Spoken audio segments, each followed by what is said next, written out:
Okay, so, well, greetings everyone.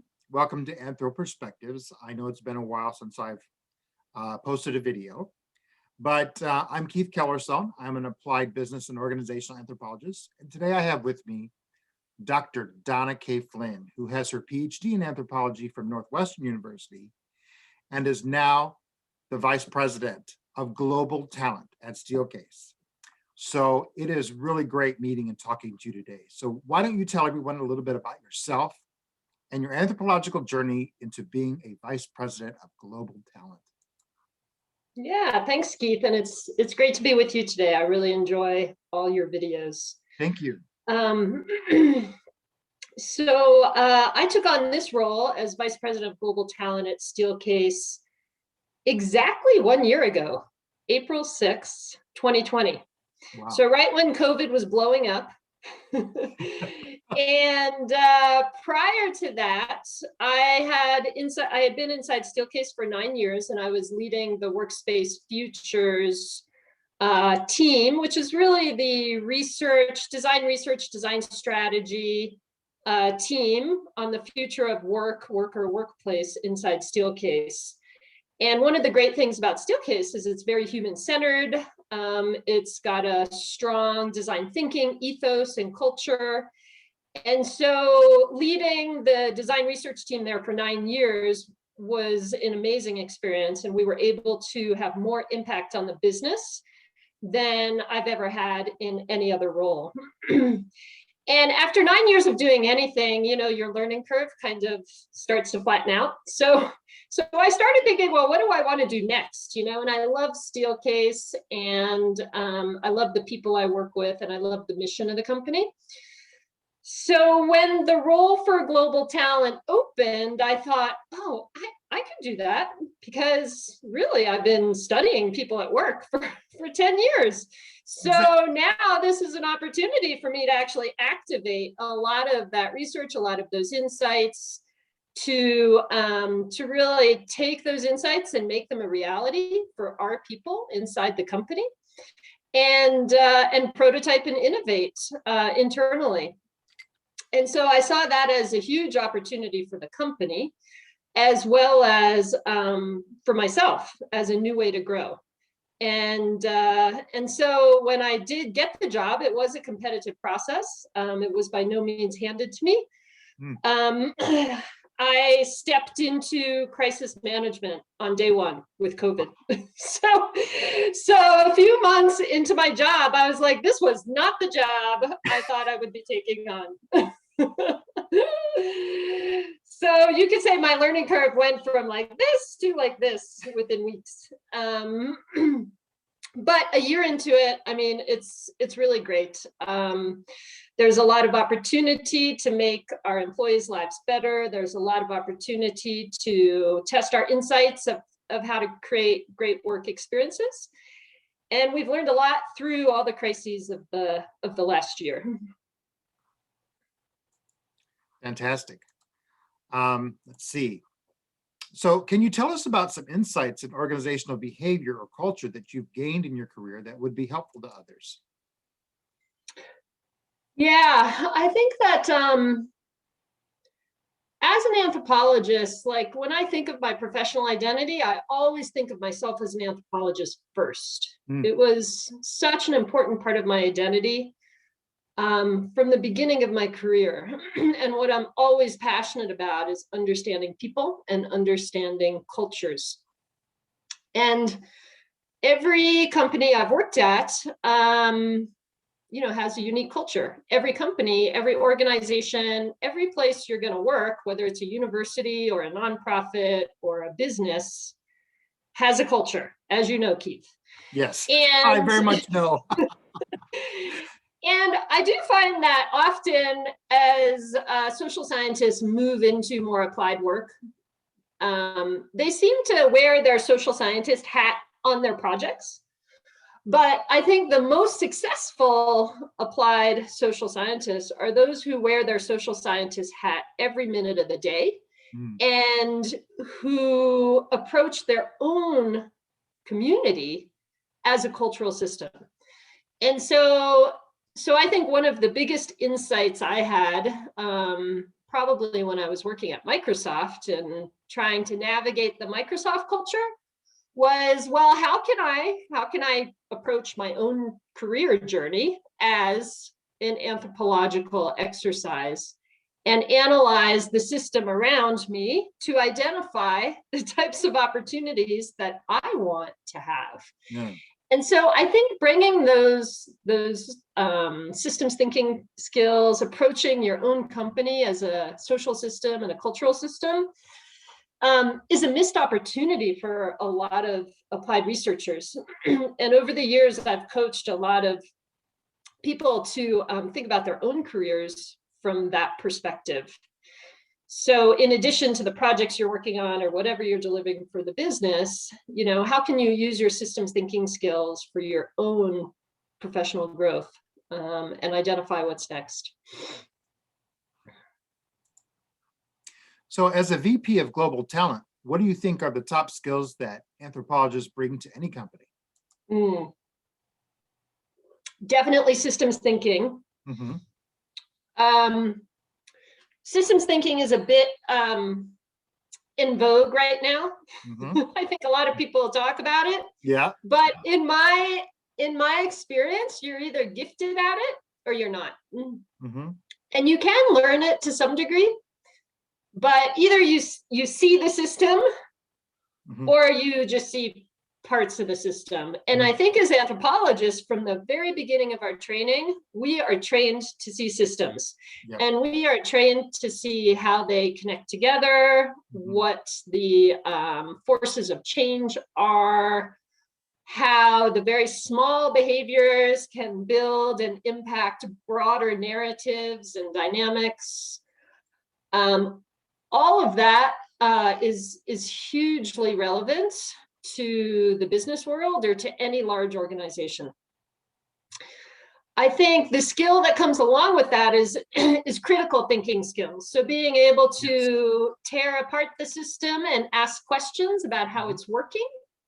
Because really, in my role right now as VP of Global Talent, my role is all about rebuilding systems. And they are big organizational global systems. And so the first step for anything is that critical thinking, like what's working now, what's not working, why, what are the underlying reasons? And that involves a lot of data analysis as well, a lot of analytics, a lot of qualitative analysis to really understand those systems. But then you take those skills and then you take the next step in my role and say, okay, how are we going to change the system? What are the key levers for us to move to actually make it better or more effective? And so those critical thinking skills are really, really key. And then I guess the third one I would say is empathy. As an anthropologist, we are also trained to be empathetic. So we're trained to be active listeners, we're trained to understand, we're trained to reflect back on people as we're listening. And I think that empathy and understanding the diversity of perspectives in any organization is a really critical skill. And this is as we're moving into a future of work where soft skills like that are table stakes and required for everyone, right? Like emotional intelligence, empathy, listening, collaboration, understanding, all those people skills are just becoming more and more important. Yep. So people skills are really key. Absolutely.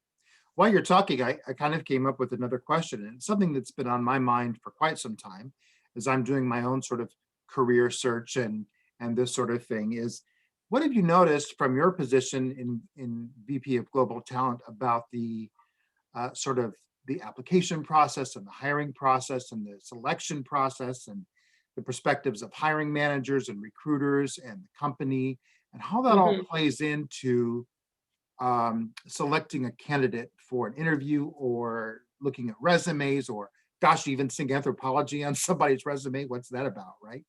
So I was wondering if you could kind of illumine all of us on that a little bit.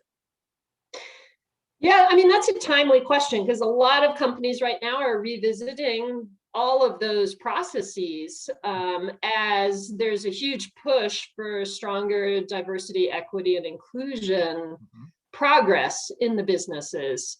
And so we have also been doing that. And we've been overhauling a lot of our hiring practices and taking more of an approach, maybe moving more from a kind of focus on relationships and backgrounds to Mhm. more of a shift on like skills-based assessments. Mhm.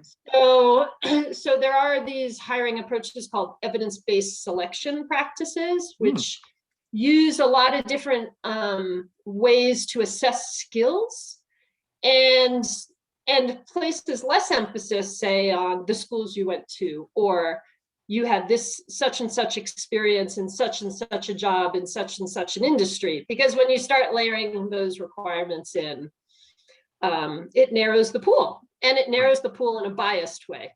Mhm. So, Yeah. so in Steelcase, if you say, I only want someone who's worked in the furniture industry, you're going to Ah, get, a ah, really small biased yeah, population. yeah. But if you say, I want people who are really strong critical thinkers, who have had experience and exposure to a lot of different things, and then it widens your diversity of your pool. So for students in anthropology, I think this move is actually really great news for everyone. It's great news for underrepresented minorities who often get pushed out of those pools of candidates. But Absolutely. it's also great news for people who are trying to break into jobs for the first time, coming from graduate degrees or from different kinds of roles, because it's a focus more on, your skills rather than where you come from or what you've done. Mhm. Mhm. Yeah, that's interesting when you talk about the industries, because sometimes when I apply for a job or whatever, I often wonder if they're looking at my resume and saying, well, gosh, this guy's not got no experience in this particular industry. One of my focuses has been San Francisco Bay Area, all the tech companies and whatever. And I've never worked at a Google or Microsoft or anything like that. Mhm. So, they're probably looking at my stuff and saying, this guy is like, he's not even familiar with our industry. How can he Yeah. do anything? But from what you're saying, it sounds like companies are trying to say, hey, we need to diversify, not just, of course need to diversify in the DEI area, but also in Mhm. the skills and the perspectives that different people from different industries and different parts of the country bring to the industry. Would you say that's accurate? Absolutely. Yeah. We think really strongly about diversity of perspectives, diversity of thinking. I think it's really important. And there's a lot of research that diversity of thinking on teams creates more effective teams. Absolutely. Yeah. And that's another thing I would say to anthropologists who might just be breaking into the business world is there are some skills that I mentioned, like systems thinking, critical thinking, empathy, which are baked into our training as anthropologists. What's Mhm. not baked into our training as anthropologists is collaboration Ah. and the collaborative teamwork approach. And Mhm. I have seen many social scientists of all kinds make or break their careers by Yep. around the collaboration point. Yeah. so Ah. so collaboration is not like connected necessarily strongly to anthropology, but it is a skill you want to have and you Mhm. want to be a team player. And so I am always testing when I see anyone with a PhD or coming out of graduate school. That's one of the first things I test. Like, how Mhm. willing are you to be part of a team? Right. Do you always have to be the one talking? Do you always have to be the one with the right point of view? Or, are you open to learning from others? Yeah. So, Yeah. yeah. Yeah, I currently I probably couldn't survive at my job if I didn't collaborate with others. There's a lot of, pulling in the stakeholders and getting the various opinions and the input and that sort of thing. Yeah. And yeah, that's true, because I can see where people who are very academic, whether it's master's or PhD, will be like, well, this is my study and this is my project and this is my, and everyone else is, there to help me with it or something like that. So Yeah. I can understand where you're coming from on that for sure. Yeah. So what do you think hiring managers and recruiters need to know to understand the value of the anthropological skill set? And what additional skills do you think anthropologists need to be attractive to recruiters and hiring managers? Yeah, I think there's growing awareness of the anthropological skill set and the business need. I'm definitely coming from a biased perspective because Steelcase has been aware and valuing that skill for 20 years. But I think that there is growing awareness, and I think that what you want to focus on is not I'm an anthropologist, but because I'm an anthropologist, I have skills in this and this and this, and I'm really passionate about this. And here's my purpose. My purpose is around people and making people's lives better, or whatever that is, right? So I think it's really more about how you're framing the way in which anthropology has shaped your points of view and the values that brings. Yeah. And what do you think hiring managers and recruiters need to know about anthropology?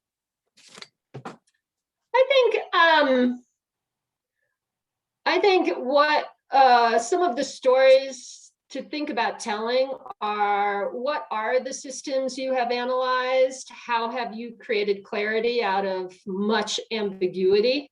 Yes. How have you walked into the field and not really known what your findings would be? And then through your practices and methodologies, you have insights. So how do you get from ambiguity to clarity of insights? And then why do those insights matter, right?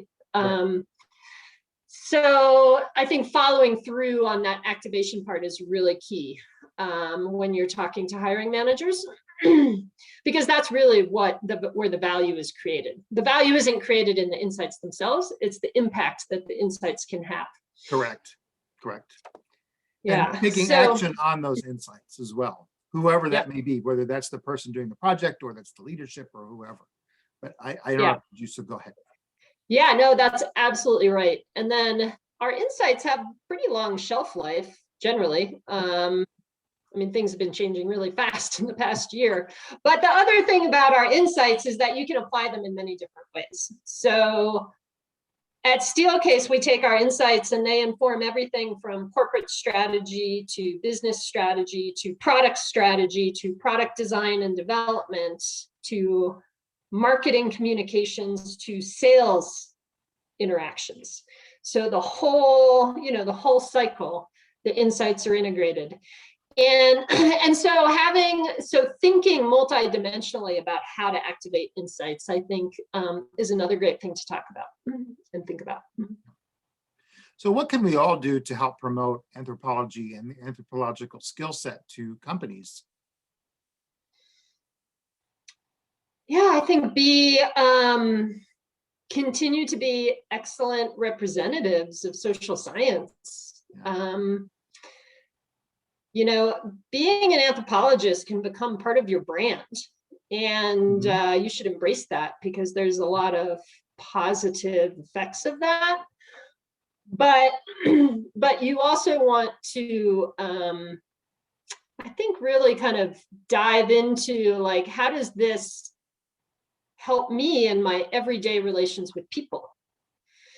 And keep that people-centered, human-centered lens. Because not everyone, that's where you can differentiate in business, is with that human-centered lens. And I think there's growing awareness of that. So lots of opportunity of how that can differentiate. Yeah. Well, that's all the questions I have for you today. Is there anything else you want to add or let everybody know more about talent and anthropology or anything of the sort? Yeah, I guess I would just encourage everyone to, I've given talks on this in the past too. It's been a while, I think, but encourage everyone to design more of a crooked journey in their career, because it's never from getting to point A to point B. Yeah. Yeah, it's like you get to point A and point B by going to Z or P or S. And those zigs and zags you make along your career are all learning opportunities. So I feel like in my current job, I have the great privilege to be leveraging things I've learned in every single job I've had in the past. Like I Mhm. can see all the Absolutely. pieces come together. Mhm. so Absolutely. every experience is going to give you skills and learnings, and don't hesitate to do risky things in your career. Mhm. Yeah, I agree with that. I mean, my own career, I've worked in energy, I've worked in automotive, I've worked in agriculture, and now I'm Yeah, working in education with some side stints in nonprofit and research. yeah, So, it's, I hope companies realize that, you know, not necessarily being in the same industry for all your life is also extremely valuable, right? Because you've learned a wide variety of things and you've had a wide variety of experiences that, you could write a book on, right? yeah, You know, and definitely. and that is so beneficial because I'm kind of glad I've had this path because I have a tendency to get bored easily anyway. But I never wanted to live inside of a bubble, even in my career, right? So I only see this one perspective from this one industry. And, growing up near Michigan, or growing up in Michigan near Detroit, it was always automobile industry. My dad worked for an automotive supplier. My sister worked for an automotive supplier. I worked for Toyota. Then I worked for a division of Fiat. I mean, everything was automotive. And I had the fortune and misfortune of kind of, during the economic crisis in 2008, coming to Maryland and working for a chicken company, basically. Mm, And, that was a culture shock for me, moving from a Japanese dominated industry or a company like Toyota to a yeah, family owned chicken company, right? So yeah. I seriously went through some culture shock. And I think a lot of people at this company that I went to didn't know how to take me because I Mm, was, you know, my language was different. You know what I'm talking about as an anthropologist. My yeah, way I approached things was different because I was so framed by that Toyota and Japanese perspective. So, it's taken me quite a long time to kind of get out of that mode. Not that it was bad or negative, because I've learned so much from working at Toyota. It's unbelievable yeah. for 10 years there. But now I'm in public school system, in the administrative division of a public school system. And that's been quite eye-opening as well.